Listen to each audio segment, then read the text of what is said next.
نبی اکرم صلی اللہ علیہ وآلہ وسلم نے فرمایا، میں اپنی امت کے کچھ ایسے لوگوں کو جانتا ہوں جو قیامت کے دن تہامہ پہاڑ کے برابر نیکیاں لے کر آئیں گے۔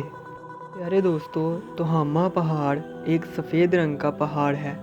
اس پہاڑ کے برابر وہ نیکیاں لے کر آئیں گے، لیکن فرمایا اللہ تعالیٰ ان کی نیکیوں کو ہوا میں اڑا دے گا۔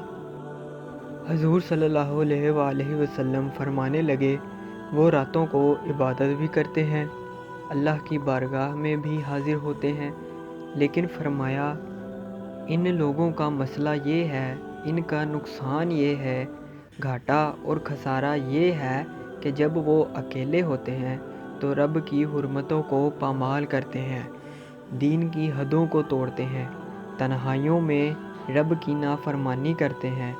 نتیجہ کیا نکلتا ہے کہ جو لوگوں کے بیچ نیکیاں کی ہوتی ہیں، نمازیں پڑھی ہوتی ہیں، عبادتیں کی ہوتی ہیں، صدقات کیے ہوتے ہیں، وہ بھی ضائع ہو جاتے ہیں۔